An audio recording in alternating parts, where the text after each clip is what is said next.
Hello guys, कैसे हैं आप लोग। गुड इवनिंग सभी को और स्वागत है आपका एस टीचर एकेडमी पर और मेरा नाम है शादाब आलम। तो आज की क्लास में हम करने जा रहे हैं CTET previous year question papers और ये आपकी सेकंड क्लास है सीटेट 2026 की। एक क्लास हम कल कर चुके हैं जो कि आप लोगों ने देख ली होगी, और अगर नहीं देखी तो चैनल पे जाके देख लो। चैनल पे प्लेलिस्ट बना दी गई है CTET previous year question paper के नाम से। तो ये नया बैच स्टार्ट हुआ है आपका यूट्यूब वाला जो कोर्स है। तो यूट्यूब पे आपकी फ्री क्लासेस ये अभी स्टार्ट हुई है, कल से ही एक ही दिन हुआ है, एक ही क्लास हुई है।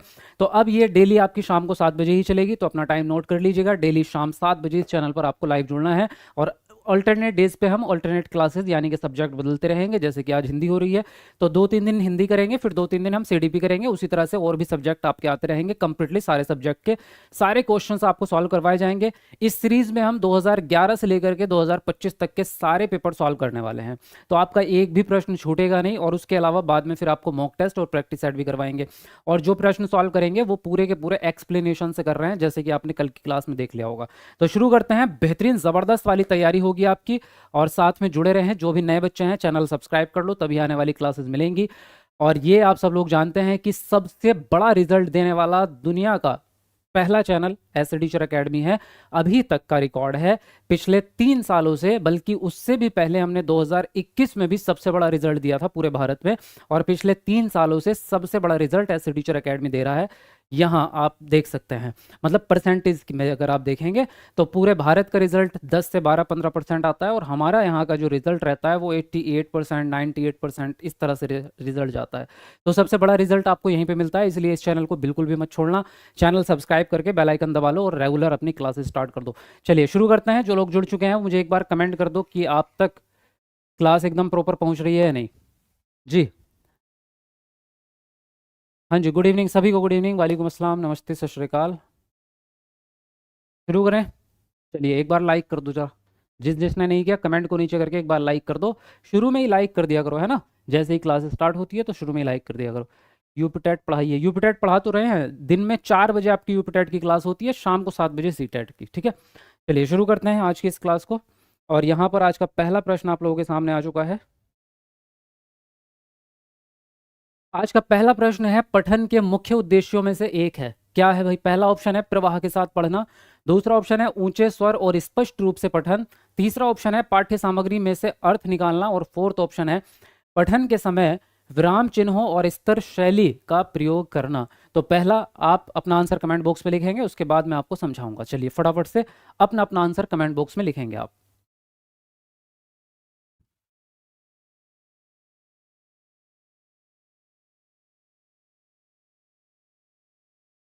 जी लिखते रहिए जल्दी से अपना अपना आंसर। बाकी सब्जेक्ट की टाइमिंग क्या है। टाइमिंग अभी एक ही है, बस 7 बजे आपका। धीरे धीरे हम सब्जेक्ट बढ़ाएंगे और साथ साथ आपकी जो है टाइमिंग पता चलती रहेगी, ठीक है। अभी एक ही टाइम चल रहा है, शाम 7 बजे।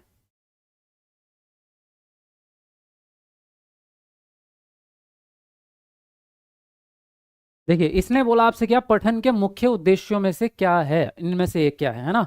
तो मैं यहाँ पर आपको बताऊं, पठन में एक सिंपल सा फॉर्मूला है। पठन जो होता है यानी पढ़ना, है ना। जब भी पठन या पढ़ने से रिलेटेड प्रश्न आएगा तो इसमें एक चीज सबसे मोस्ट इंपॉर्टेंट होती है, और वो है अर्थ समझना। क्या होती है।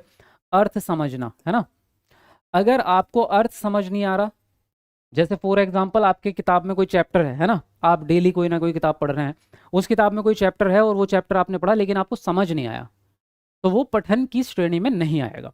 और इसी प्रकार से जब आप छोटे बच्चों को पढ़ाते हैं, आप टीचर बन गए हैं, आपकी क्लास 5th क्लास या 4th क्लास को जिसको भी आप पढ़ा रहे हैं, वहाँ पे बच्चा जो है किताब की कहानी को उच्चारण तो कर लेता है लेकिन उसका मीनिंग उसको नहीं पता, है ना। ऐसी बहुत सारी कविताएं हैं जो बच्चा रट लेता है लेकिन उसका मीनिंग उसको नहीं पता, तो वो पठन की श्रेणी में नहीं आता। जब तक आप अर्थ ना समझ लें, यानी उसके भाव को ना समझ लें, तब तक वो पठन नहीं कहलाएगा। तो हमारा सबसे बड़ा और सर्वोपरि उद्देश्य यही होता है कि बच्चा अर्थ समझे।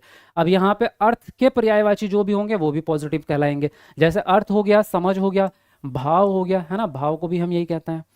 तो ये जिस इस तरह के बोध है, जैसे हम कहते हैं बोध, अंडरस्टैंडिंग को कहते हैं।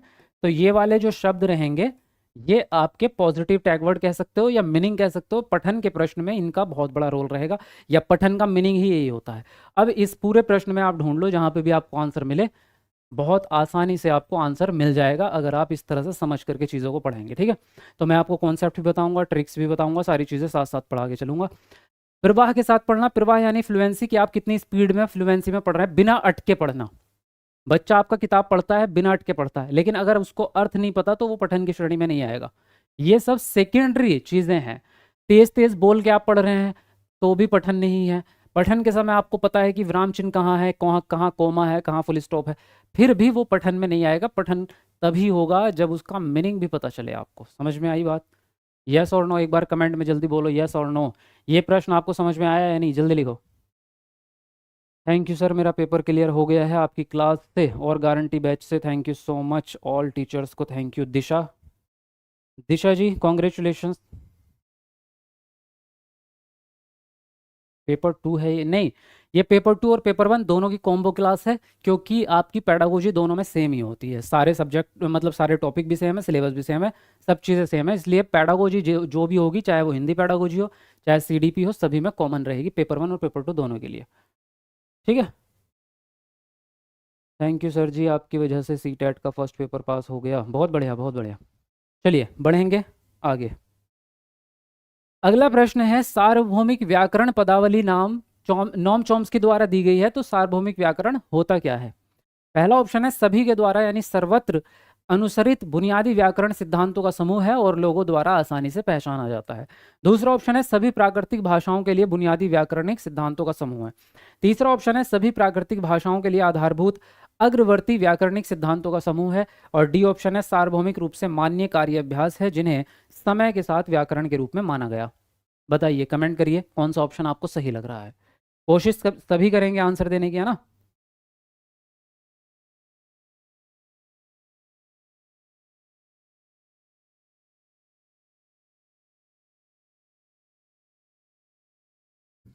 अस्सलामुअलैकुम सर, कैसे हैं आप? क्लास का टाइम क्या है? टाइम 7 बजे, शाम को 7 बजे डेली क्लास होगी। और अब आपको रेगुलर ही क्लास करनी है भाई, छोड़ना नहीं है एक दिन भी, ठीक है। अगर आप अभी से करोगे तभी अच्छी तैयारी हो पाएगी।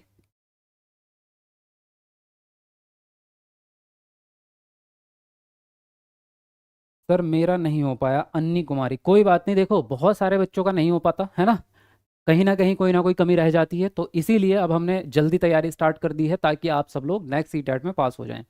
तो जिन लोगों का सीटेट भी नहीं हुआ है वो अब नेक्स्ट सीटेट की तैयारी करो, और बेहतरीन तरीके से शुरू से करेंगे तो 100% पास ही नहीं बल्कि आप टॉपर भी बन सकते हैं। लेकिन अगर वही होगा कि लास्ट के 10-20 दिन ही तैयारी कर रहे हैं तो फिर तो काम खराब होता है। तो अभी से अपनी तैयारी शुरू कर दो, है ना। अब पिछला जो भी हो गया उसको भूलो और आगे की तैयारी अपनी स्टार्ट करो। सार्वभौमिक व्याकरण जो है ये होता क्या है? देखो इसमें एक शब्द है सार्वभौमिक, जिसका मतलब होता है सभी के लिए समान। सार्वभौमिक मतलब ये है जो सभी लोगों द्वारा एक्सेप्ट कर लिया जाए या सभी लोगों को समझ में आ जाए, है ना, यूनिवर्सल कहते हैं जिसको। और व्याकरण का मतलब आपको पता है ऐसी ऐसे नियम जो भाषा को जोड़ के रखते हैं। तो सार्वभौमिक व्याकरण ऐसी व्याकरण होती है जो मौखिक रूप से अपनाई जाती है और एक कम्युनिटी द्वारा समझी जाती है। अब और समझो इसको दोबारा से। जो हमारी मातृभाषा होती है ना, मातृभाषा में लिखित व्याकरण नहीं होता, या होता भी है तो हम उसको लिखित व्याकरण को यूज नहीं करते। हम हिंदी भाषी लोग हैं फिर भी हम अपनी हिंदी भाषा का व्याकरण यूज नहीं करते। हम शुद्ध भाषा कभी भी नहीं इस्तेमाल करते। करते हो? नहीं करते, है ना, उल्टी सीधी करते हैं, खड़ी बोली बोलते हैं, कहीं कुछ बोलते हैं। तो वो जो हमारी कम्युनिटी ने जो बना दी ना भाषा, जिसको हम मातृभाषा कह रहे हैं, वो किसी ना किसी नियम के आधार पे ही है। तो वो जो हमारी कम्युनिटी द्वारा जो नियम यूज किए जा रहे हैं अपनी बोलचाल की भाषा में, उसको कहते हैं सार्वभौमिक व्याकरण। ये किताब का व्याकरण नहीं है, ये डेली लाइफ में जो भाषा इस्तेमाल हो रही है उसका व्याकरण है, ठीक है। तो ऐसा जो सभी के द्वारा समझा जाए आसानी से, है ना, और लोगों द्वारा आसानी से पहचाना जा सके, तो इसको हम कहते हैं सार्वभौमिक व्याकरण, ठीक। इसने बोला सभी प्राकृतिक भाषाओं के लिए, तो सभी भाषाओं के लिए एक व्याकरण नहीं होता, सभी के लिए अलग अलग होता है ना। भोजपुरी का अलग है, हिंदी भाषा का अलग है, हरियाणवी का अलग है, तमिल भाषा का अलग, सबका है ना अलग अलग है। तो सभी के लिए थोड़ी हो जाएगा बुनियादी व्याकरण, सबका अलग अलग रहेगा। यहाँ पे भी सभी भाषाओं की बात कर रहा है तो ये भी गलत हो जाएगा। सार्वभौमिक रूप से मान्य कार्य अभ्यास है जिसे समय के साथ व्याकरण के रूप में माना गया नहीं। इसको कभी भी व्याकरण का रूप नहीं माना जा सकता। जो लिखित व्याकरण होता है वो अपने आप में अलग होता है, जो किताबों में लिखा होता है। ये वाला व्याकरण तो केवल और केवल कम्युनिटी द्वारा बोला जाता है, बस। तो पहला ऑप्शन यहाँ पर आपका सही हो जाएगा। समझ में आया तो एक बार कमेंट में यस लिख दो जल्दी से। मेरा 116 और 103 नंबर आया है फर्स्ट अटेम्प्ट में, डी के, बहुत बढ़िया भाई। बढ़ते हैं अगले प्रश्न की ओर। भाषा अध्यापक को प्राथमिक स्तर पर पोस्टर, चित्र एवं अन्य प्रकार की पठन सामग्रियों का प्रदर्शन किस ऊंचाई पर करना चाहिए? पहला ऑप्शन है उन्हें सुरक्षित रखने और फटने से बचाने के लिए इस ऊंचाई पर रखना चाहिए जहां शिक्षार्थी ना पहुंच सकें। दूसरा है इस सुविधाजनक ऊंचाई पर होने चाहिए जहां विद्यार्थी उन्हें छू सकें और पढ़ सकें। तीसरा ऑप्शन है कक्षा के बाहर बुलेटिन बोर्ड पर लगाने चाहिए। और फोर्थ है आपका पुस्तकालय में लगाने चाहिए जहां शिक्षार्थी जाएं और सामग्री की खोज कर सकें। तो बताइए यहाँ पर कौन सा ऑप्शन आपका सही होगा? लिखेंगे अपना अपना आंसर। चलो जल्दी जल्दी लिखो।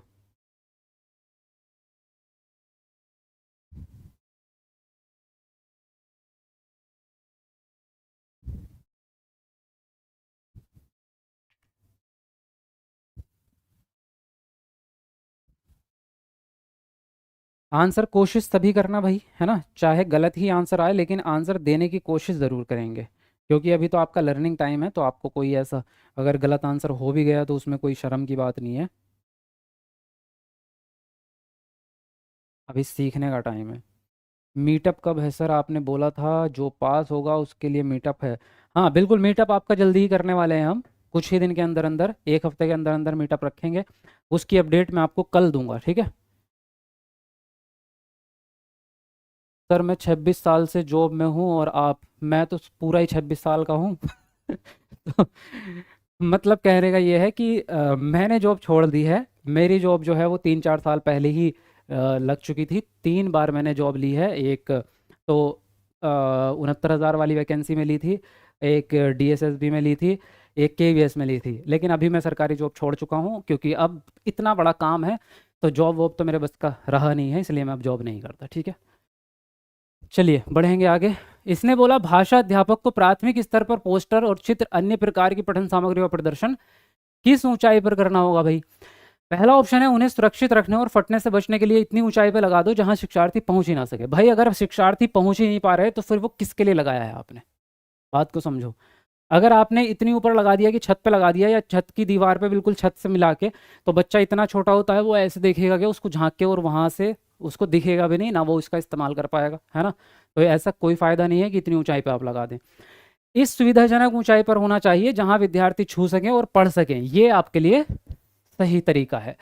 भले ही वो बाद में फट जाए कोई बात नहीं, है ना, लेकिन वो यूज तो बच्चा ही करेगा ना। तो इतनी ऊंचाई पे लगाओ जहां बच्चे का नजरे जा सके, मतलब फेस लेवल पे, है ना, बच्चा उसको पढ़ सके, बच्चा उसको देख सके। तो जो भी आप कहानी के चित्र लगा रहे हो, पोस्टर लगा रहे हो, जो भी, वो मिडल उस पे लगाना पड़ेगा आपको, है ना? बाहर लगा देंगे कक्षा से तो फिर भी बच्चे के काम नहीं आएगा। लाइब्रेरी में जाके लगा दोगे तो भी कोई फ़ायदा नहीं है। तो क्लासरूम में ही लगाने हैं, लेकिन इतनी ऊंचाई पे कि बच्चा उसको इस्तेमाल कर सके। सेकंड ऑप्शन यहाँ पर आपका सही चला जाएगा, ठीक है भाई?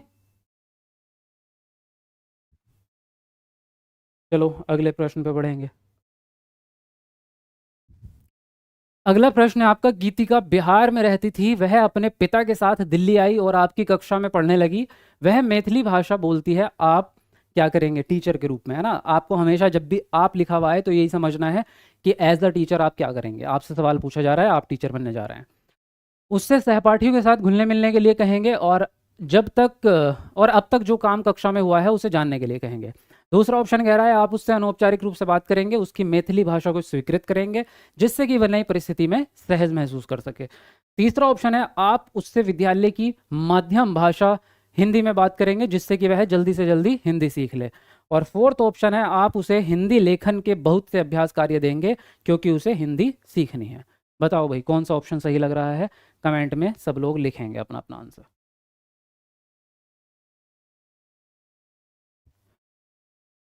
जी राम राम सर जी, जी राम राम जी। रीना, हेलो सर जी, हम आ गए। हाँ हाँ, आना ही था। सबको लेके भी आया करो और लोगों को, ठीक है?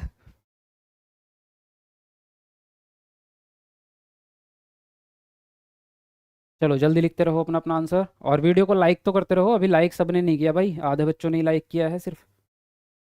तो जल्दी से सब लोग लाइक बटन दबाओ फटाफट से। मज़ा आ रहा है नहीं पढ़ने में? एक बार कमेंट करके ये बताओ कि समझ में आ रही है क्लास या नहीं। चलो जल्दी बताओ। इसने बोला गीतिका बिहार में रहती है। गीतिका कौन है? स्टूडेंट है, एक छोटी बच्ची है, क्लास में पढ़ती है। वह अपने पिता के साथ दिल्ली आ गई है ना, और अपनी कक्षा में पढ़ने लगी, आपकी कक्षा में। तो दिल्ली में जो मातृभाषा है वो हिंदी है, और वहाँ पे क्या है? वहाँ पे मैथिली भाषा है। तो अब आप क्या करेंगे भाई? उसको कैसे एडजस्ट करवाओगे? तो उसके उससे सहपाठियों के साथ घुलने मिलने के लिए कहेंगे, और उससे कक्षा में जो काम हुआ है उसे जानने के लिए कहेंगे। तो ये तरीका आपका गलत हो जाएगा। क्यों गलत है? क्योंकि पहला काम टीचर का होता है कि जो बच्चा है वो आपकी क्लास में स्वीकृत महसूस करे, उसको ऐसा लगे कि हाँ ये क्लास मेरी है, यानी उससे पहले आप एक पॉजिटिव रिलेशन बनाएंगे, है ना। उसको थोड़ा सा क्लास में ऐसा महसूस करवाएंगे कि वो क्लास उसी की है। तो पहली बार में अगर आप उसको काम करने के लिए कह देंगे तो उसको काम आएगा ही नहीं, क्योंकि उसको वो भाषा आती ही नहीं है। क्लास में आपने जो भी काम कराया है वो फॉर एग्जाम्पल हिंदी में कराया है, और उसकी मातृभाषा मैथिली है, तो उसको वो काम कभी समझ में आएगा ही नहीं, है ना। होमवर्क हो चाहे कोई भी चीज़ हो, वो उसको समझ में ही नहीं आएगा। तो ये तरीका गलत है। तरीका आपका ये सही रहेगा कि आप टीचर अनौपचारिक रूप से बात करें, यानी कि स्कूल की लैंग्वेज में ना बात करके उसी की मातृभाषा में उससे बात करे, और उसकी मैथिली भाषा को स्वीकृत करे, ताकि वह नई स्थिति में, यानी उसके लिए जो है नया माहौल है, इस माहौल में वो घुल जाए, और उसके बाद आप उसको पढ़ाना शुरू करो। तो ये तरीका आपका ठीक है। पहले ही आप ये कहेंगे कि आप उससे विद्यालय की माध्यम भाषा में बात करेंगे, वो तो उसको आती ही नहीं है ना। जब आती ही नहीं है तो वो बात कैसे करेगी? बच्ची नहीं कर सकती। आप हिंदी लेखन के काम देंगे उसको तो नहीं कर पाएगी वो, है ना। तो पहला तरीका आपका ये है। सेकंड ऑप्शन यहाँ पर आपका सही जाएगा। समझ पा रहे हैं आप? चलिए नेक्स्ट प्रश्न पे आते हैं। निम्नलिखित में से कौन सा पोर्टफोलियो में नहीं रखा जा सकता? पहला ऑप्शन है चित्रकारी, दूसरा है वर्कशीट, तीसरा है आपका कक्षा में हुई चर्चा, और फोर्थ है फोटोग्राफ। बताओ भाई इसमें से कौन सा ऑप्शन राइट होगा? जल्दी कमेंट में अपना अपना आंसर लिखेंगे आप लोग।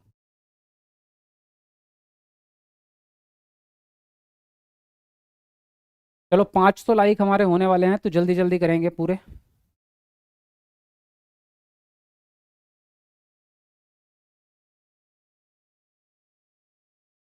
बहुत दिनों बाद आपको देखा, 2024 में पढ़ी थी आपसे, और अब यूपी टेट पढ़ना है। वाह रीना जी, बहुत बढ़िया।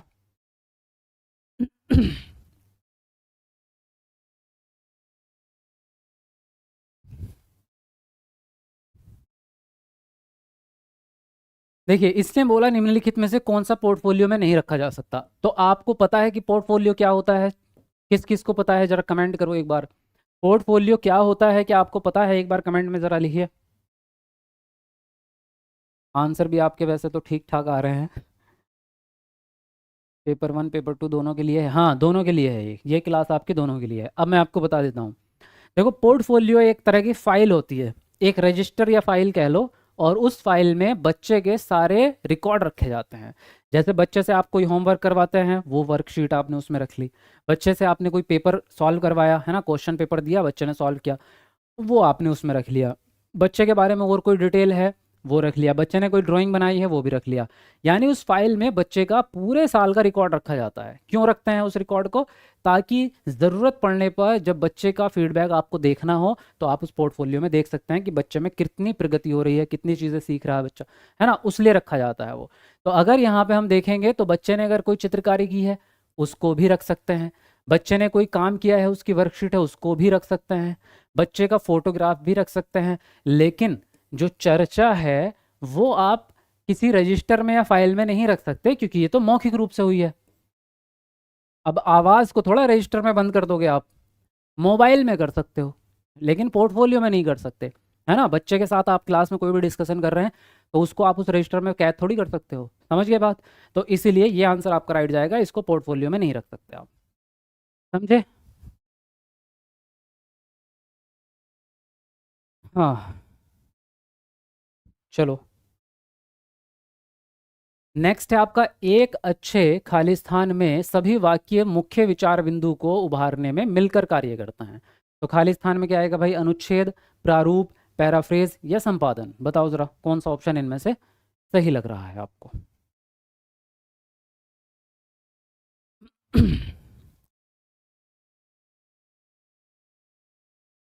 चलो जल्दी जल्दी लिखो फटाफट से। अच्छा मीटअप में कौन कौन लोग आएंगे बताओ जरा। चलो आज ही देखते हैं, फिर उसके हिसाब से इंतज़ाम किया जाएगा। मीटअप में आने के लिए कौन कौन रेडी है बताओ। मीटअप आपका दिल्ली में होगा, आपको दिल्ली ही आना पड़ेगा, ठीक है। दिल्ली में ही आना पड़ेगा आपको। बताओ कौन कौन आ सकता है। हमसे मिलने का मौका मिलेगा, बातचीत करने का फेस टू फेस, साथ में फ़ोटो खिंचवा सकते हैं, साथ में आप कोई डिस्कशन करना चाहें, कोई सवाल पूछना चाहें, आपको गाइडेंस मिलेगा आगे फ्यूचर के लिए, सब चीज़ें मिलेंगी, ठीक है। तो बताओ एक बार कमेंट में यस लिखेंगे कौन कौन आ सकते हैं।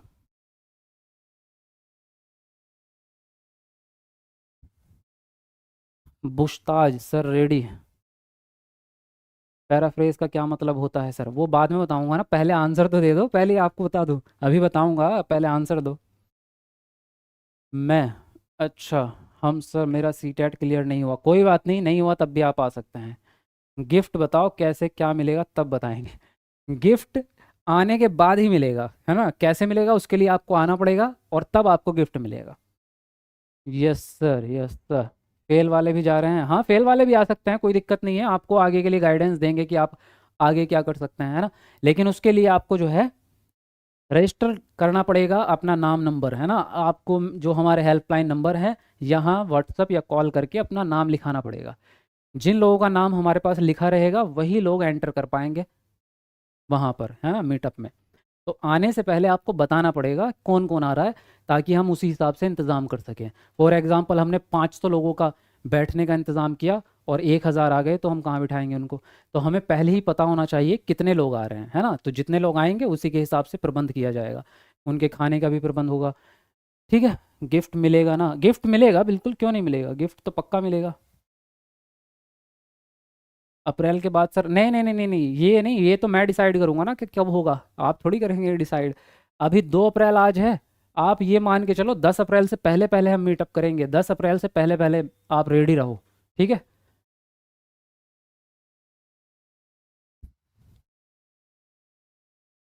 हम्म, ठीक।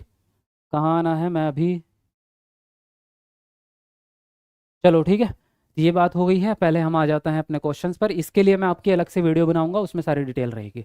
यहाँ हम कह रहे हैं कि एक अच्छे खाली स्थान में सभी वाक्य मुख्य विचार बिंदु को उभारने में काम करते हैं।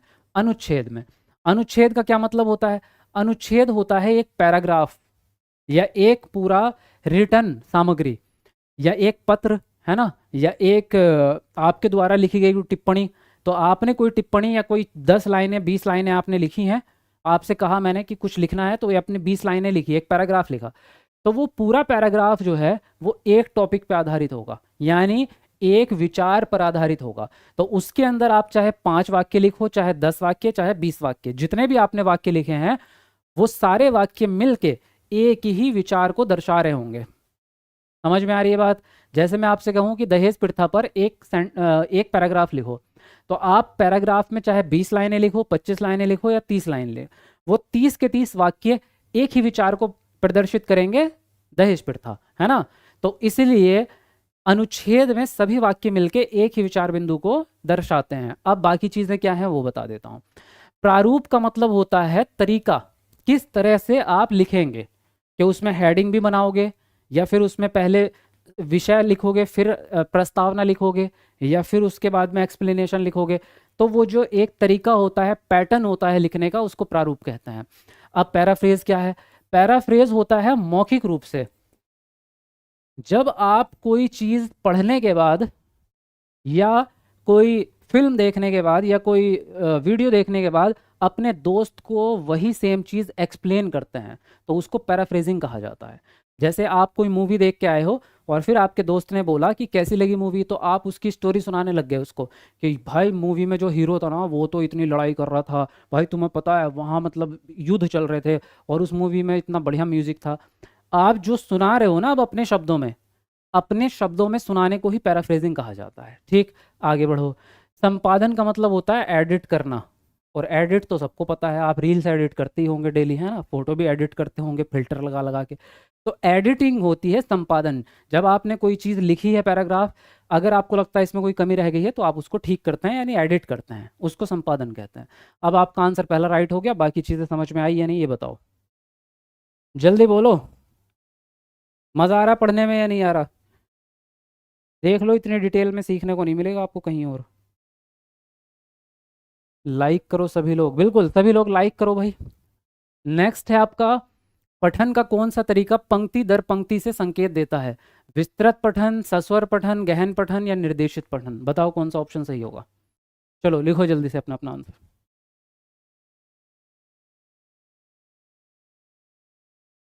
हम्म।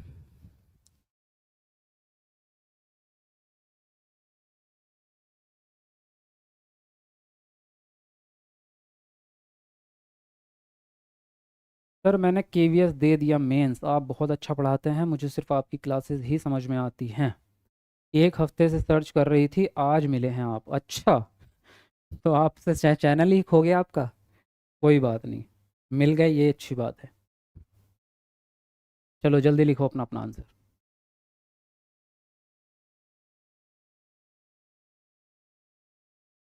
अब देखो, इसने बोला आपसे पठन का कौन सा तरीका है जो पंक्ति दर पंक्ति यानी हर लाइन पे फोकस करेगा। जब आप पढ़ाई कर रहे हैं, पठन कर रहे हैं, तो हर लाइन पे बराबर आपका ध्यान है। तो ये होता है गहन पठन में। गहन पठन मतलब जब बहुत डीपली पढ़ रहे हैं आप, है ना। जैसे सीटेट की तैयारी कर रहे हो या किसी भी एग्जाम की तैयारी कर रहे हो, तो आप किताब को बहुत डीपली पढ़ते हो, हर लाइन का मीनिंग जानने की कोशिश करते हो, एक भी शब्द छोड़ते नहीं हो, है ना। उसको कहते हैं गहन पठन।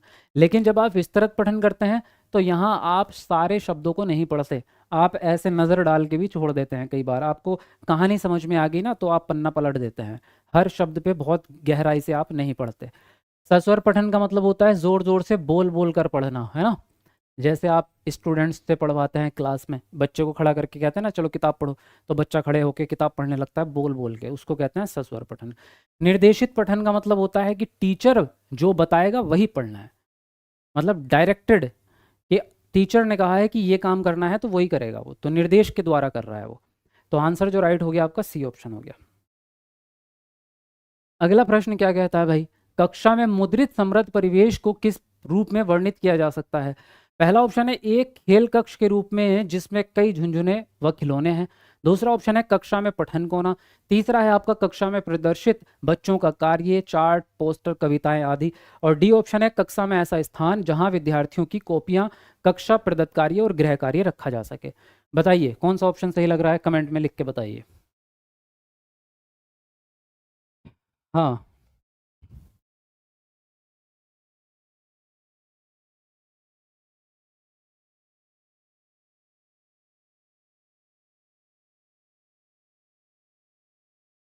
बीपीएससी 4 का क्लास कब से स्टार्ट करिएगा? इसका अभी मैंने सोचा नहीं है, देखता हूँ कब से कर सकते हैं। कभी भी कॉल कर सकती हूँ? क्या मतलब, मैं समझा नहीं आपकी बात। आपके कोर्स से मेरे दोनों पेपर क्लियर हो गए, यू आर ग्रेट सर। प्रेम, क्या नाम है आपका? परमेश कुमार। कॉन्ग्रेचुलेशंस भाई, बहुत बढ़िया। चलिए लिखिए अपना अपना आंसर। सर आप गिफ्ट देने को बोले थे, सीटेट में अच्छा नंबर लाने वालों को आप अनाउंसमेंट किए थे। वंदना पांडे, तो वंदना जी मना कब किया हमने? मिलेगा, गिफ्ट मिलेगा, सबको मिलेगा। अभी उसके लिए ही बात चल रही थी थोड़ी देर पहले। मीटअप होगा, मीटअप में सबको गिफ्ट दिया जाएगा। कक्षा में मुद्रित समृद्ध परिवेश को किस रूप में वर्णित किया जाएगा? मुद्रित का मतलब होता है लिखा हुआ या छपा हुआ। भाई दो ही चीजें, लिखा या छपा, है ना। ऐसी चीज जिसको आप दीवार पर टांग सके, जैसे कि मैंने अभी कोई पेंटिंग बनाई, तो पेंटिंग भी दीवार पर टांग सकता हूँ, है ना। लेकिन जो ये पेन है, पेन को दीवार पर चिपकाने का कोई तरीका है? कोई नहीं। हालांकि टेप चिपका के आप चिपका दोगे, लेकिन ये दीवार पर लगाने की चीज़ नहीं है ना, ये लिखने की चीज़ है। पानी की बोतल है, तो पानी की बोतल कोई दीवार पर लगाने की चीज़ थोड़ी है, वो तो टेबल पर रखने की चीज़ है। लेकिन अगर मैं कहूँ कि एक कहानी का चित्र है, तो उसको दीवार पर लगा सकते हैं, बिल्कुल, है ना।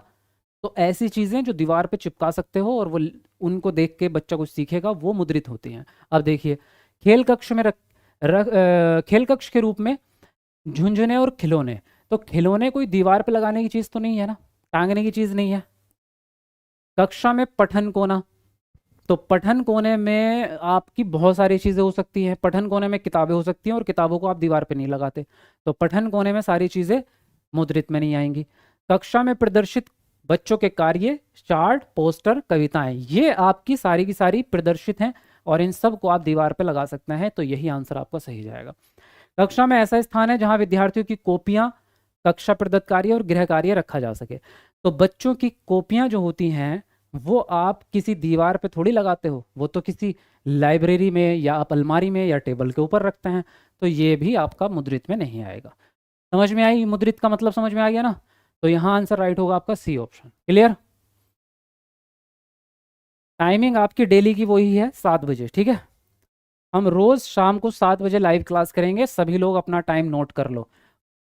ठीक है, और ऐप भी डाउनलोड कर लो सब लोग, क्योंकि ऐप पर फ्री मॉक टेस्ट आपके लगाएंगे। जिन लोगों ने कोर्स लिया है वो लोग भी, जिन्होंने नहीं लिया, जिन लोगों ने बैच नहीं लिया, वो फ्री में मॉक टेस्ट लगा सकते हैं। ऐप पर हम डेली लाइव क्लास में मॉक टेस्ट करवाया करेंगे। तो इसलिए ऐप सभी लोग डाउनलोड करके रखो। एससी टीचर एकेडमी नाम से ऐप है, यहाँ मैंने कमेंट में भी पिन कर रखा है, और चाहें तो आप सीधे प्ले स्टोर पे जाके वहाँ से भी सर्च करके डाउनलोड कर सकते हैं।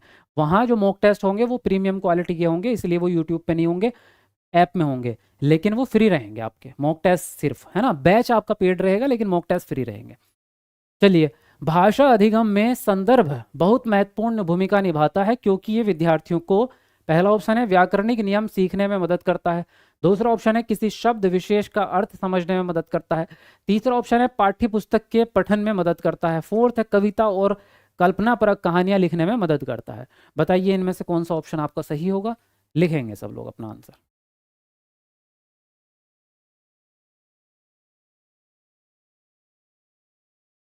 टैट का भी लगा सकते हैं, हाँ टैट का भी लगा सकते हैं।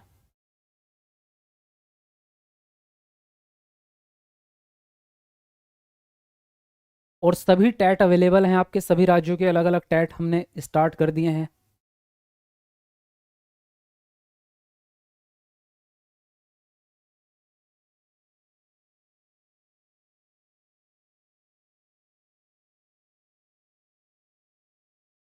चलिए देखिए, इसने बोला आपसे भाषा अधिगम में संदर्भ बहुत महत्वपूर्ण भूमिका निभाता है, क्योंकि ये विद्यार्थियों को, संदर्भ का मतलब समझो पहले तो कि संदर्भ होता क्या है। संदर्भ का मतलब होता है किसी जो चीज़ आप पढ़ा रहे हैं ना क्लास में, जो बात बता रहे हैं, उसको किसी चीज़ से जोड़ देना।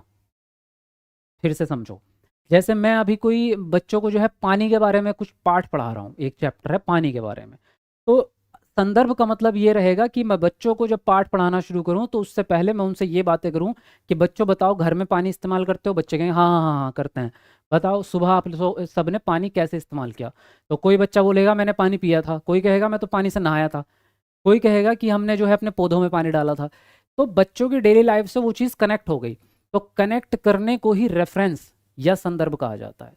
तो जब भी आप कोई चीज़ पढ़ाते हैं बच्चे को, तो वो उसके संदर्भ से, यानी उसकी डेली लाइफ के किसी भी एग्जाम्पल को उठा के किसी भी चीज़ से जोड़ के पढ़ाया जाए तो वो संदर्भ होता है। या बच्चे के पूर्व ज्ञान से जोड़ दो तो भी संदर्भ होता है ना। अलग से कुछ नया एकदम से बता दोगे तो वो बच्चे को समझ में नहीं आता, तो इसलिए संदर्भ जरूरी है। तो व्याकरणिक नियम सीखने में मदद करता है संदर्भ, आपका करता तो है, ये बात भी पॉजिटिव है। किसी शब्द विशेष का अर्थ समझने में मदद करता है, ये ज्यादा इंपॉर्टेंट है। पाठ्यपुस्तक के पठन में मदद करेगा? नहीं। कविता और कल्पनापरक कहानियां? नहीं, लिखने में नहीं होता। तो ये जो है सेकंड ऑप्शन आपका राइट जाएगा। और कैसे जाएगा वो समझो। जब आप किसी शब्द को पढ़ा रहे होते हैं तो शब्द हमेशा अमूर्त होते हैं। कैसे होते हैं? अमूर्त होते हैं, यानी कि शब्द ना तो दिखाई देते हैं, ना ही आप उनको हाथ से पकड़ सकते हो, ना ही कहीं रख सकते हो, पकड़ सकते हो, है ना। केवल सुन रहे हैं तो वो समझ में नहीं आ रही बात। जैसे छोटा बच्चा होता है जो अभी पैदा हुआ है, 3 महीने का, 4 महीने का बच्चा है, 10 महीने का बच्चा है, उससे जब आप कोई शब्द बोलोगे, बच्चे से कहेंगे बेटा पेन लेके आओ, तो बच्चे को क्या पता पेन क्या होता है? बच्चे के लिए तो अमूर्त हो गया वो। फिर आप कहेंगे बेटा ये लो पेन और इसको टेबल पर रख दो, बच्चा ये लेगा और रख देगा। फिर अगले दिन फिर आप ऐसा ही कुछ करेंगे कि ये लो पेन और मम्मी को दे के आओ, बच्चा पेन पकड़ेगा, दे के आएगा। अब बच्चे के दिमाग में दो इनपुट जा रहे हैं, एक तो शब्द और एक वास्तविक वस्तु। अब दोनों चीजों को बच्चा कनेक्ट कर रहा है। शब्द आप बोलते हैं, साथ में वस्तु दिखाते हैं। तो अब आप बच्चे को समझ में आ गया कि इस वस्तु का जो नाम है वो पेन है।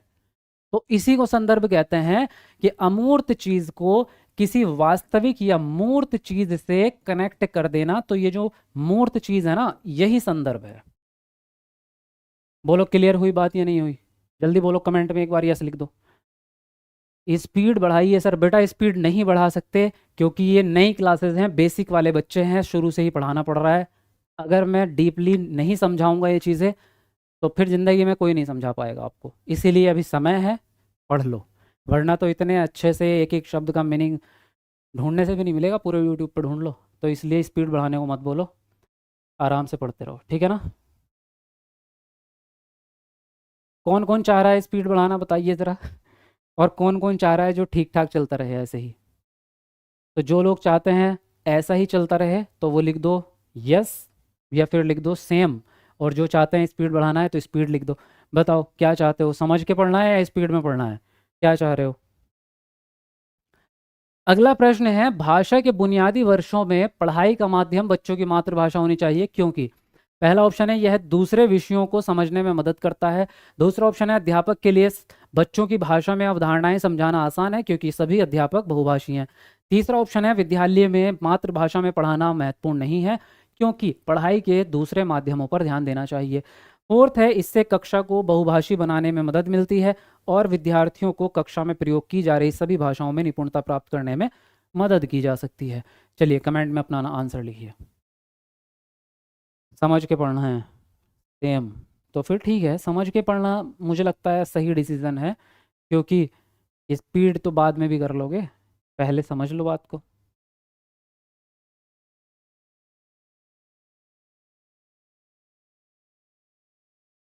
चलो लिखो जल्दी जल्दी अपना अपना आंसर। और वीडियो को लाइक तो करते रहो, जल्दी से 1000 लाइक पूरे करवाओ। चलो जल्दी करो, जिसने नहीं किया कमेंट को नीचे करके एक बार लाइक कर दो।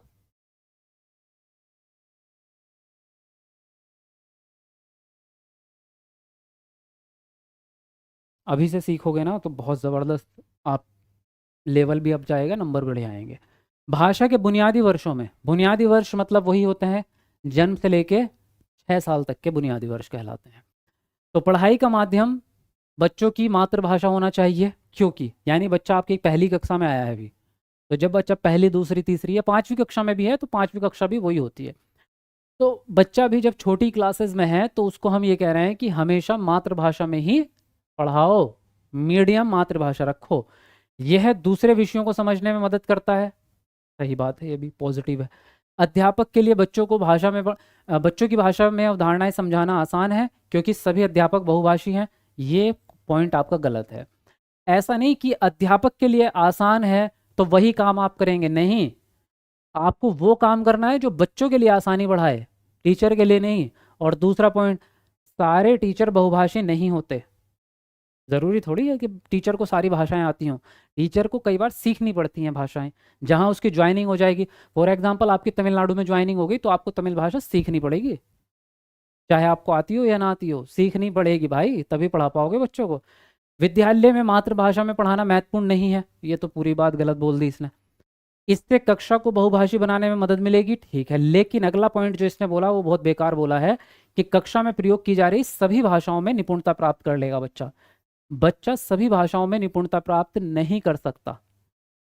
पहले बच्चा एक भाषा में तो निपुणता प्राप्त कर ले, है ना। तो सारी भाषाओं में तो निपुणता टीचर को नहीं होती, बच्चे को तो क्या ही होगी। तो पहला ऑप्शन आपका सही है कि बच्चे की मातृभाषा में अगर आप पढ़ाओगे तो बच्चों को सभी बातें आराम से समझ में आ जाएंगी, सारे सब्जेक्ट आसानी से समझ में आ जाएंगे। अगर आप दूसरी भाषा में पढ़ाएंगे तो उसको कुछ भी समझ नहीं आएगा। इसीलिए हम कहते हैं कि बच्चे की ही भाषा में पढ़ाइए। तो पहला ऑप्शन यहाँ पर आपका सही जाएगा। यूपीटेट नहीं पढ़ाएंगे क्या? अरे यूपीटेट पढ़ा तो रहे हैं। अभी देखो मैंने 2 ही दिन हुए हैं क्लास स्टार्ट किए हुए, कल से ही शुरू हुई हैं सारी क्लासेस। तो यूपीटेट आपका 4 बजे है, यूपीटेट आपका 4 बजे होता है शाम को। और सीटेट जो होती है वो आपकी सीटेट की क्लास 7 बजे होती है, ठीक है। और बैच भी दोनों के दोनों आपके चालू हो चुके हैं। ऐप पे जाके देखोगे आपको सीटेट का बैच भी अवेलेबल हो गया और यूपी टेट का भी। बल्कि Maharashtra TET, Jharkhand TET, MP TET सारे बैच आ चुके हैं। तो आप ऐप पे जाके बैच में भी पढ़ सकते हैं, ठीक। प्रश्न है, निम्नलिखित में से कौन सा पद वाइगोत्स्की के सामाजिक सांस्कृतिक सिद्धांत से संबंधित नहीं है? सामाजिक अंत्यक्रिया, मदद या सहारा देना, निकटस्थ विकास का क्षेत्र या भाषा अर्जन उपकरण। बताओ इनमें से कौन सा ऑप्शन सही होगा, कमेंट में लिखेंगे।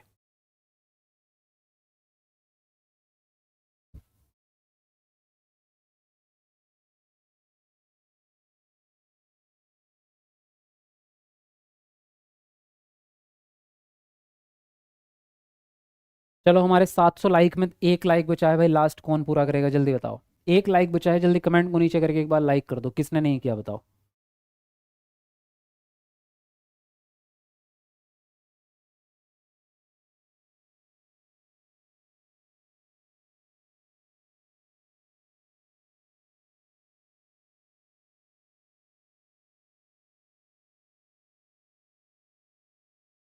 अब देखो, निम्नलिखित में से कौन सा पद है जो वाइगोत्स्की के सिद्धांत से संबंधित नहीं है।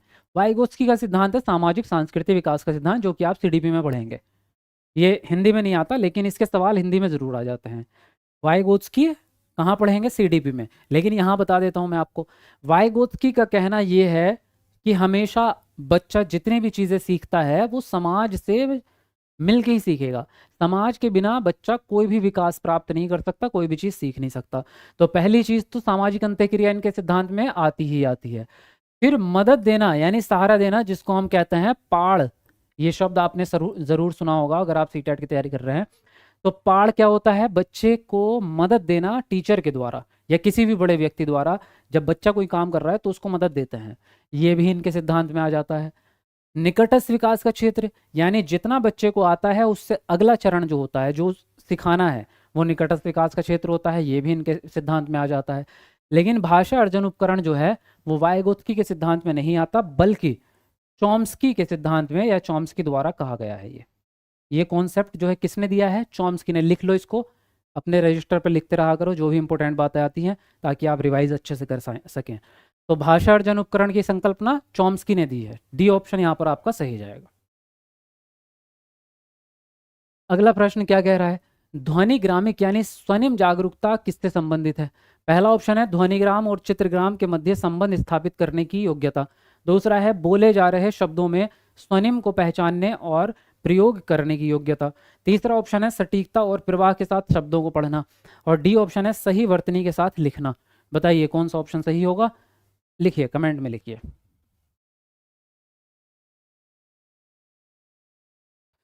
मुझे भी ऐप में ऐड करा दीजिए। धन क्या नाम है आपका, धनवंती। भाई आप खुद ही ऐड हो जाइए, इसमें कोई और क्या कराएगा। आप जाओ ऐप से, ऐप डाउनलोड करो।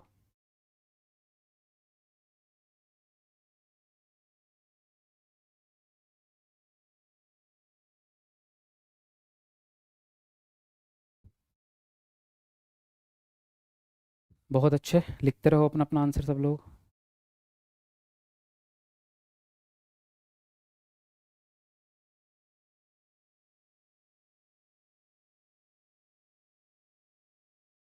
देखिए इसने बोला ध्वनिम, ध्वनिग्राम यानी स्वनिम जागरूकता किससे संबंधित है। तो स्वनिम जो होता है ना, स्वनिम का मतलब होता है ध्वनि। और ध्वनि किस चीज की, भाषा की सबसे छोटी जो इकाई होती है ना उसको स्वनिम कहते हैं, यानी सबसे छोटी ध्वनि।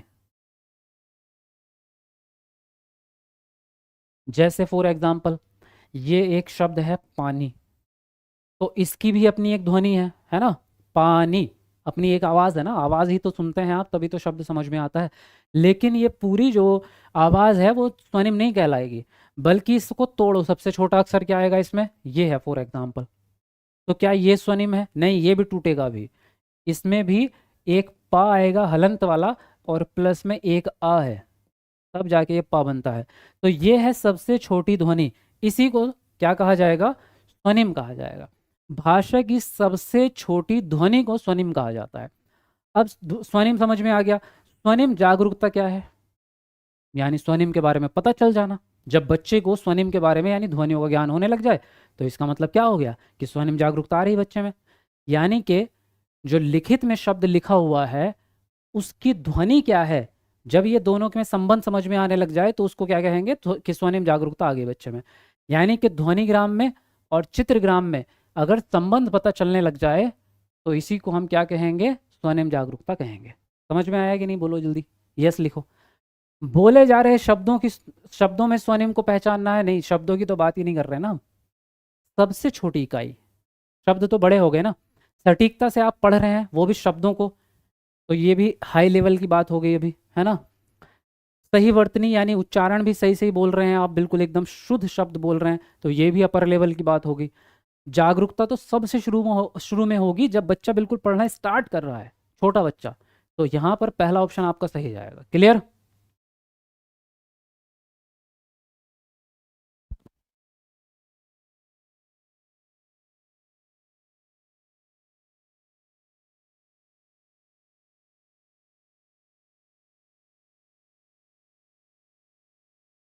कर रहे हैं क्लास के बीच।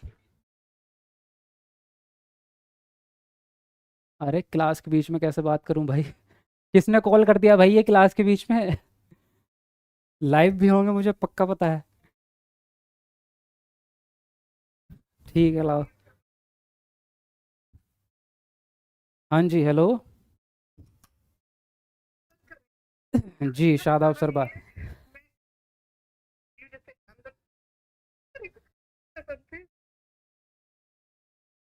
शादी करना चाहते हैं? जी। शादी करेंगे?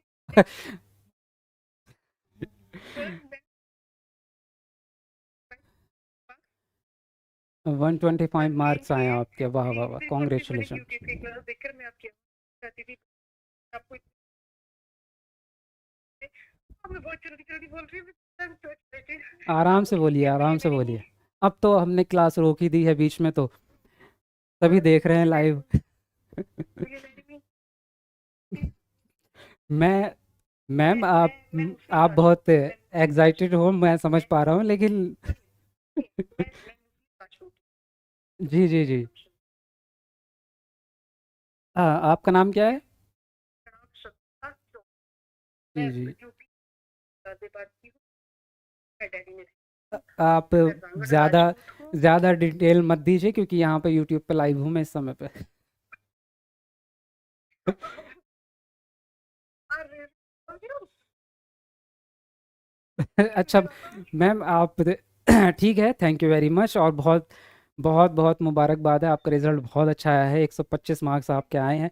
पेपर वन दिया आपने या पेपर टू दिया है? अच्छा, पेपर वन आपने दिया है, बहुत अच्छा नंबर है, वेरी गुड, वेरी नाइस। लेकिन अभी मैं क्लास कर रहा हूँ, तो मैं बहुत लंबी बात आपसे नहीं कर पाऊँगा, थैंक यू वेरी मच।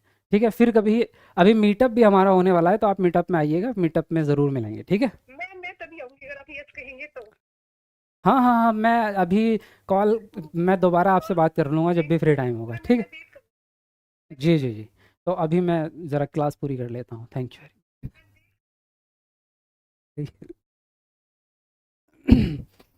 चलिए। हाँ, क्या था भाई? जी, तो यहाँ पर हम बात कर रहे थे, बच्चे भाषा की बारीकियों की पहचान कर लेते हैं और उन्हें समझ जाते हैं जब। पहला ऑप्शन है, वे अध्यापक का बारीकी से अवलोकन करते हैं। अच्छा, मैंने पढ़ दिया था कि एक प्रश्न। बुलेटिन बोर्ड को सजाने और मुद्रित समृद्ध परिवेश के सृजन में भाग लेते हैं। एकीकृत तरीके से भाषाई कौशलों में संलग्न रहते हैं, और डी ऑप्शन है, वयस्क की मदद से सस्वर पठन करते हैं। चलिए, कमेंट में आंसर देंगे सब लोग, उसके बाद में समझेंगे। लिखिए फटाफट से। अरे हंसो मत यार, कमेंट में तुम लोगों में से ही है कोई ना कोई, मुझे पता होगा, मुझे पता है कि आप लोगों में से ही कोई होगा स्टूडेंट जिन्होंने भी कॉल की है।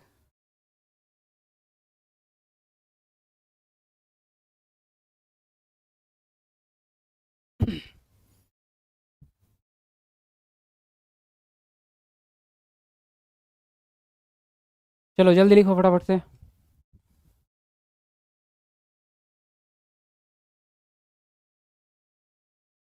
हाँ जी, देखिए, तो बच्चे भाषा की बारीकियों की पहचान कर लेते हैं और उन्हें समझ जाते हैं जब। कब समझेंगे भाई?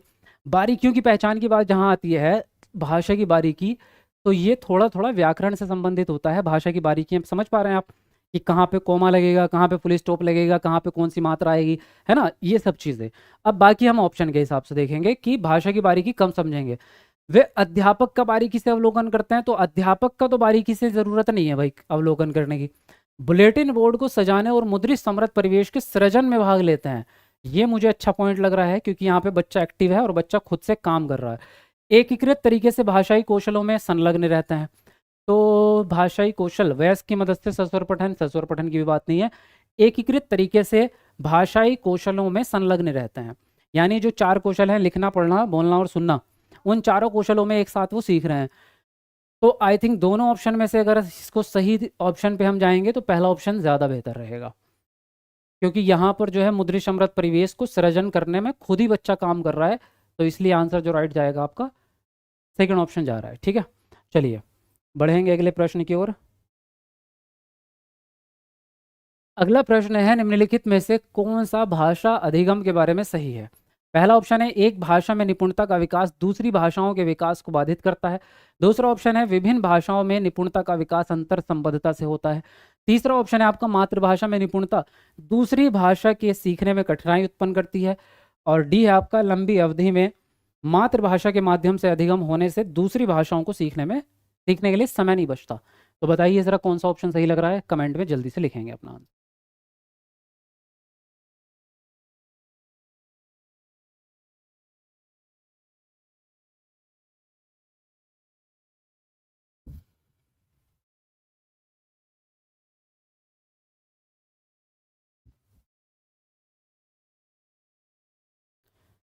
चलो जल्दी जल्दी वीडियो को लाइक भी करो भाई, अभी तक हमारे 1000 लाइक नहीं हुए हैं, तो जल्दी पूरे करवाओ। थोड़े से कम पड़े हैं अभी 1000 में, तो जल्दी से कमेंट को नीचे करके एक बार लाइक कर दो।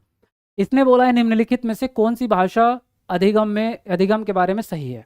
तो मैंने कल आपको भाषा अधिगम और भाषा अर्जन दोनों में डिफरेंस समझा दिया था, है ना। भाषा अधिगम होता है स्कूल में और अर्जन होता है घर पे, स्कूल से पहले।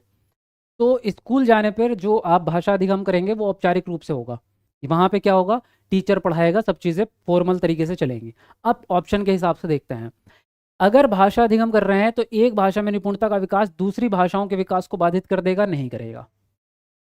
आप चाहे एक भाषा सीख लो, फिर दूसरी सीख लो, तीसरी, चौथी, पांचवी, ऐसा कभी भी नहीं होता कि आप कोई नेक्स्ट भाषा सीखेंगे और पिछली वाली भूल जाएंगे, ऐसा नहीं होता। आप सारी भाषाएं एक साथ भी सीख सकते हैं, तो कोई बाधा उत्पन्न नहीं होती। विभिन्न भाषाओं में निपुणता का विकास अंतर संबद्धता से होता है, ये बहुत अच्छी बात है।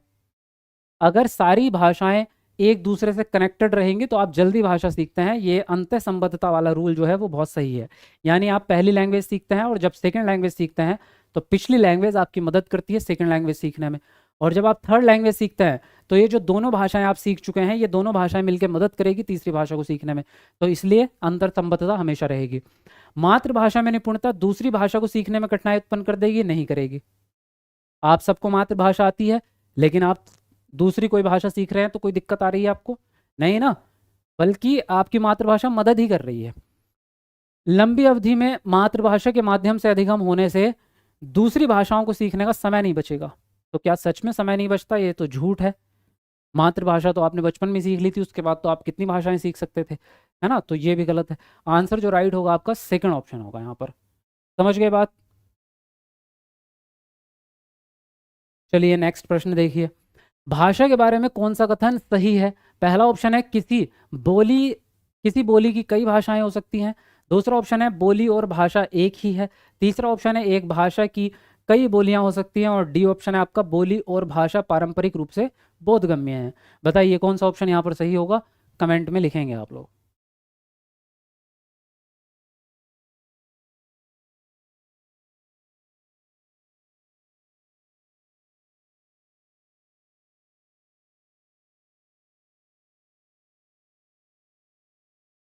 चलो जल्दी जल्दी लिखो अपना अपना आंसर।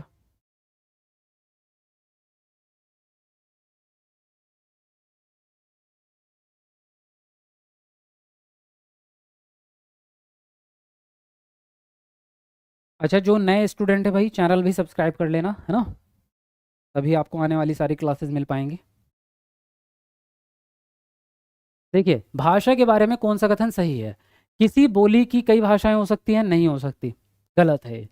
बोली और भाषा एक ही है तो एक नहीं है, दोनों चीज़ें अलग होती हैं। एक भाषा की कई बोलियां हो सकती हैं, यस। बोली और भाषा पारंपरिक रूप से बोधगम्य है, नहीं। अब समझिए बात, दोनों में से क्या अंतर है। भाषा तो सबको पता है, बोली का मतलब होता है उस भाषा को बोलने के तरीके। यानी कि हिंदी है, जैसे फॉर एग्जाम्पल हिंदी को अलग अलग क्षेत्रों में अलग अलग ढंग से बोला जाता है। हिंदी बिहार में लोग अलग तरीके से बोलते हैं, यूपी में वेस्ट में अलग तरीके से बोलते हैं, ईस्ट में अलग तरीके से बोलते हैं, है ना। हरियाणा में चले जाओगे तो हरियाणा में हिंदी को थोड़ा सा और खड़े करके बोलते हैं वो। तो अलग अलग एरियो में अलग अलग तरीके से बोली जाती है बोली। भाषा एक ही है लेकिन उसकी बोली कई सारी हैं, तो इसीलिए हम कह रहे हैं कि एक ही भाषा की कई बोलियां हो सकती हैं, है ना, समझ गए। भाषा और बोली एक नहीं है, भाषा लिखित रूप में होती है, इसका अपना व्याकरण है, बोली तो उसके रूप हैं, यानी भाषा को बोलने के तरीके हैं। तो इसलिए आंसर जो राइट होगा, सी ऑप्शन राइट होगा। अगला प्रश्न क्या है, निपुण क्या है भाई, निपुण यह विद्यालयी बच्चों के लिए शिक्षा का कार्यक्रम है, या फिर यह विद्यालय के बहुत छोटे बच्चों में साक्षरता, पठन और संख्या ज्ञान समुन्नत करने का कार्यक्रम है, या फिर यह विद्यालय के बहुत छोटे बच्चों में पठन और गणितीय कौशल विकसित करने का कार्यक्रम है, या फिर यह विद्यालय के बहुत छोटे बच्चों में देशभक्ति विकसित करने का कार्यक्रम है। बताओ कौन सा ऑप्शन सही होगा।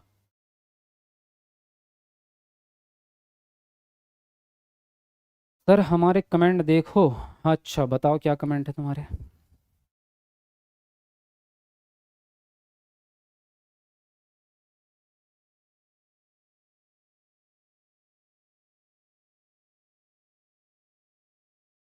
सर टेलीग्राम की लिंक कैसे मिलेगी। कमेंट में मैंने डिस्क्रिप्शन में डाली हुई है लिंक।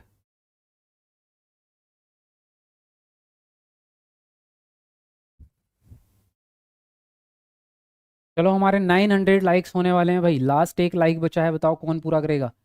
जल्दी से कमेंट को नीचे करके एक बार लाइक कर दो, कौन है वो लक्की पर्सन जो 900 वाला लाइक पूरा करेगा।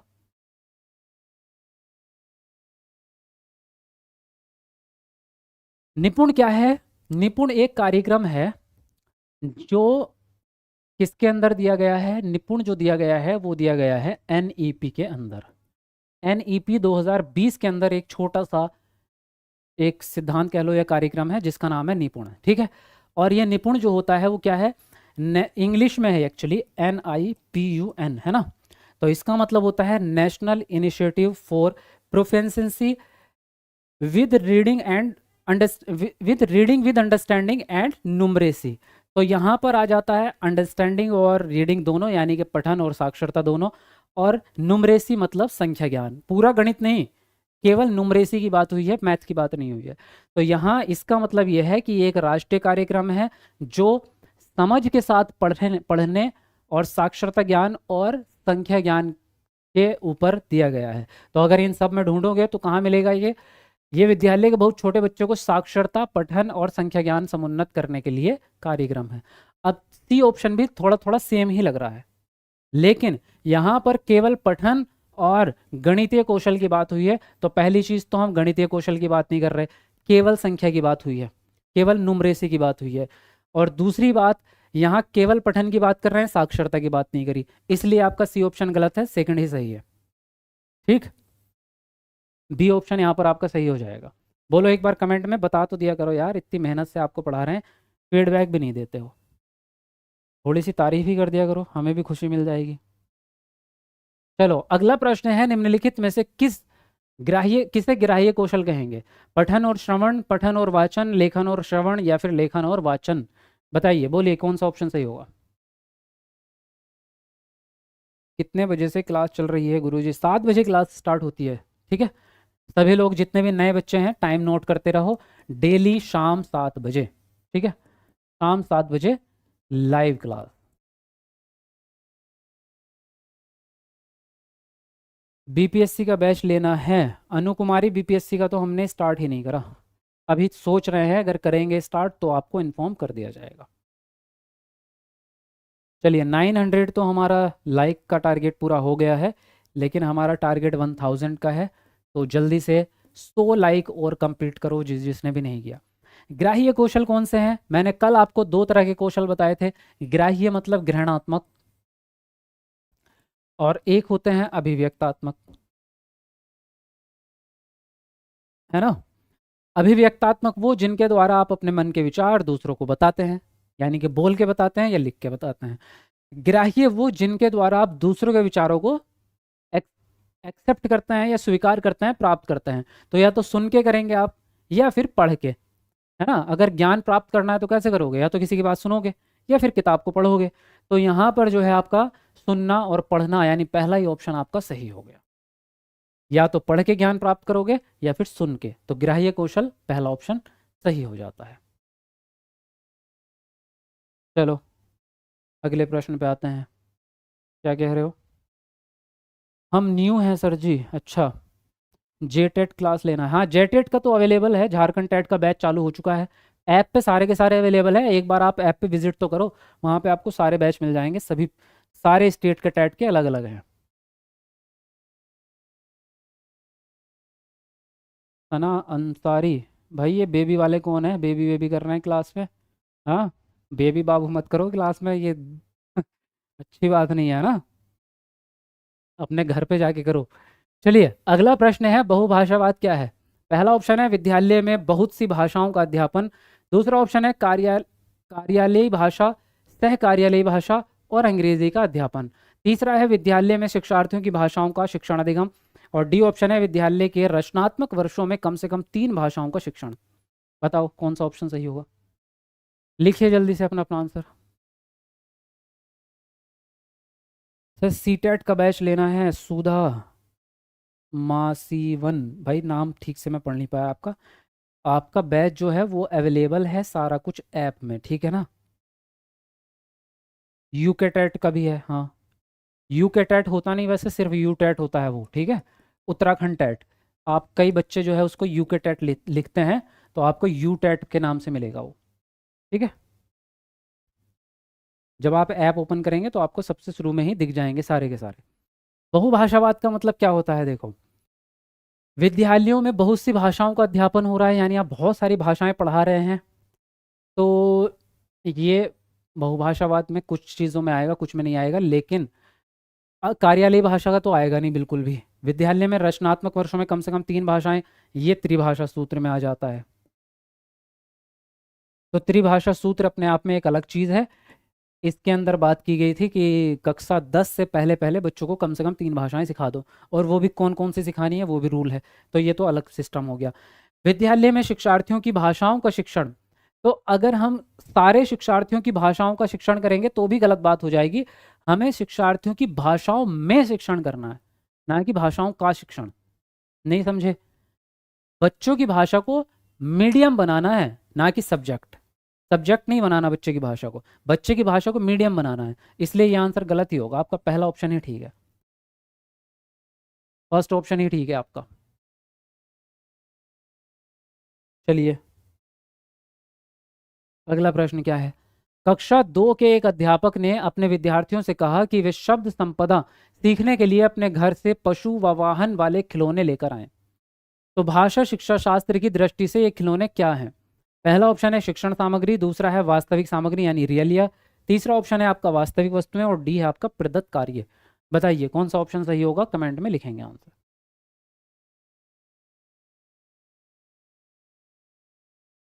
सर ऑल सब्जेक्ट्स की पेडागोजी आप ही लीजिए प्लीज़। ठीक है, पेडागोजी मैं ही ले लूँगा, उसकी चिंता की बात नहीं है।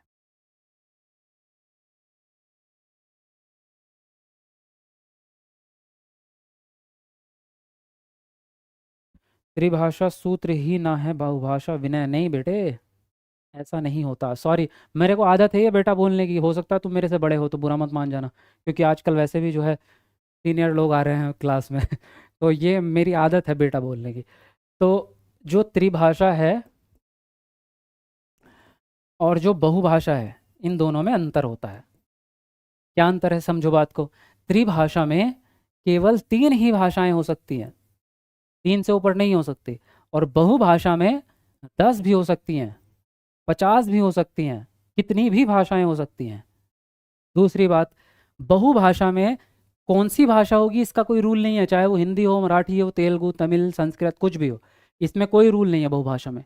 बहुभाषा में बच्चे से देखा जाता है बच्चों को कौन कौन सी भाषा के बच्चे आए हैं, उनकी मातृभाषा बना ली जाती है, इसमें रूल है। त्रिभाषा सूत्र में रूल है, पहली भाषा बच्चे की मातृभाषा यानी क्षेत्रीय भाषा होनी चाहिए। नंबर 2, जो हिंदी मतलब जो हिंदी भाषी राज्य नहीं है वहाँ पे सेकंड भाषा हिंदी होगी, और जो हिंदी भाषी राज्य है वहाँ पे सेकंड भाषा इंग्लिश होगी। तो यहाँ पे रूल है। और फिर तीसरी भाषा वो होगी जो लोकप्रिय हो, जो आज के समय पे ट्रेंडिंग में चल रही हो, वो कोई सी भी हो सकती है। तो इसमें रूल है त्रिभाषा में। बाकी बहुभाषा अलग कॉन्सेप्ट है, त्रिभाषा अलग सूत्र है, दोनों में बहुत बड़ा डिफरेंस है, तो एक मत समझना इसको, ठीक है।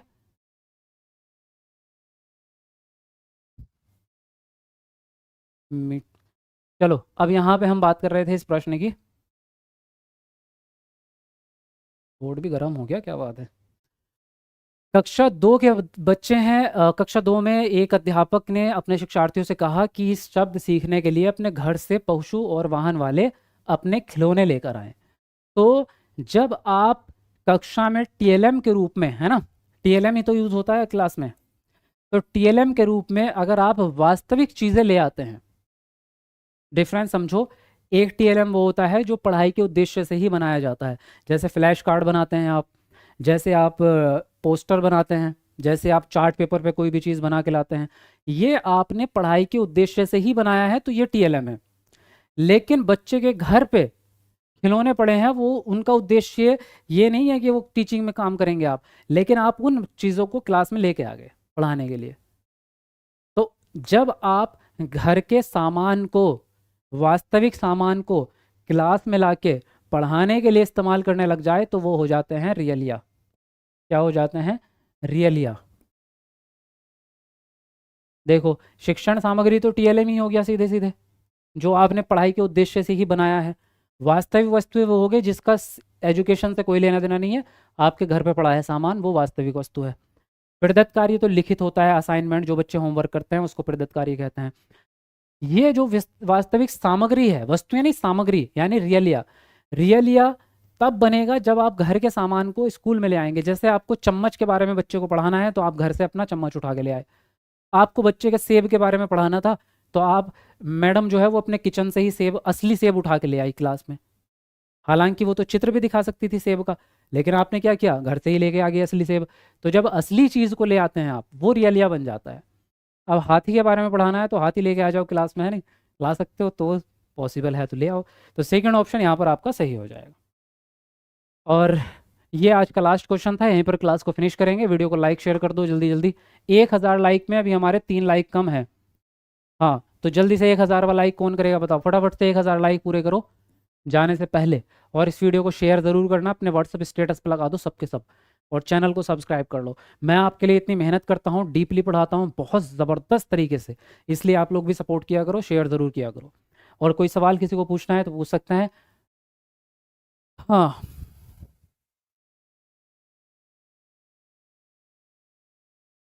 बैच आपका ऐप पे मिलेगा, आपको जाके आप सीधे सीधे ले सकते हैं। ठीक है, यहाँ आप देखेंगे तो सबसे पहला काम आपको ये करना है कि ऐसे टीचर अकेडमी का ऐप डाउनलोड करना है। यहाँ आप देख सकते हैं प्ले स्टोर से ये वाला ऐप है, ये फोटो लगा है, चैनल का नाम जो है वही ऐप का नाम है। जब आप इसको इसको डाउनलोड कर लेंगे तो उसके बाद आपको जो है ये इस तरह से दिखेगा, ओपन करने के बाद ऐप इस तरह से। ठीक है, तो यहाँ आपके सभी प्रकार की चीज़ें बनी हुई हैं।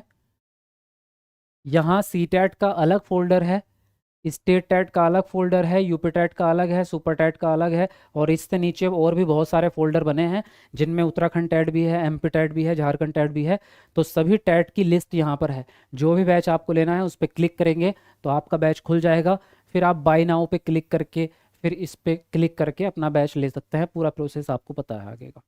बताइए, कुछ पूछना है? फीस कम कीजिए, फीस ऑलरेडी कम की हुई है, और वो फीस भी मेरे ख्याल से बस कल तक ही कम रहेगी, परसों आपकी फ़ीस बढ़ जाएगी। अभी फ़ीस जो है वो आपकी 4000 रुपये करी हुई है, वैसे उसका प्राइस 9000 रुपये है बैच का। तो कल कल आपकी 4000 रहेगी, वरना फिर जो है वो बढ़ जाएगी। तो जिसको लेना है ले लेना। सर मीटअप का बताओ कुछ। भाई मीटअप का मैंने आपको ये बताया है कि 10 तारीख से पहले पहले हम मीटअप करेंगे। वो 7 तारीख भी हो सकती है, 8 भी हो सकती है, 9 भी हो सकती है। अभी पूरी टीम बैठ करके कल को तब डिसाइड हम करेंगे कि किस दिन मीटअप करना है, लेकिन 10 तारीख से पहले पहले हम मीटअप करेंगे। और मीटअप आपका दिल्ली में होगा, इसलिए सभी लोग अपने अपने टिकट करवा लेना, ठीक है।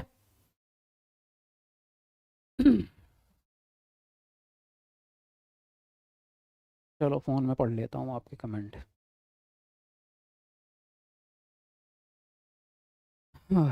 यूपिटेट का बाई दिखा रहा है आप तो, मतलब ऐप, ऐप में सभी प्रकार के अलग अलग फोल्डर हैं। यूपी टैट के अलग हैं, बाकी टैट के सबके अलग अलग हैं।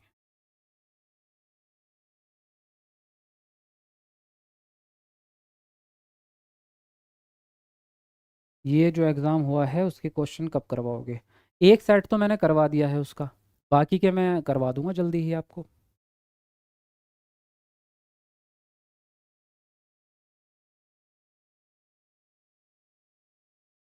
डेट तो कंफर्म हो, डेट मैं आपको कल कंफर्म कर दूंगा।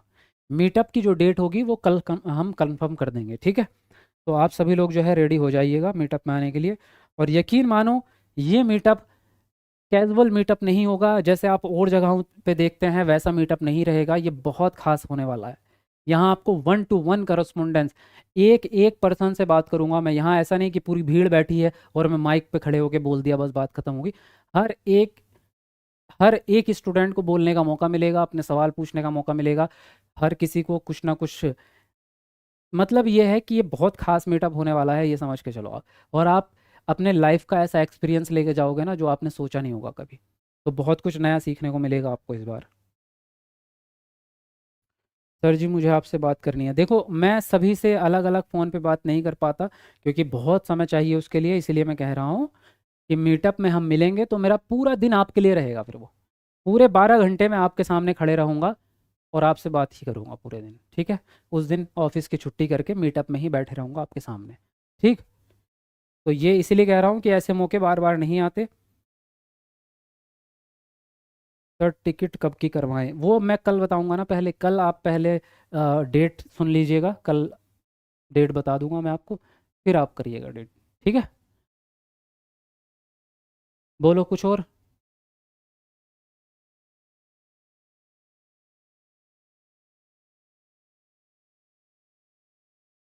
बाकी सब्जेक्ट की बात है तो सब्जेक्ट एक एक करके स्टार्ट होंगे आपके सारे सब्जेक्ट। तो आप वैसे भी एक दिन में कहीं पढ़ने वाले हो नहीं, तो धीरे धीरे ही करेंगे एक एक करके, है ना।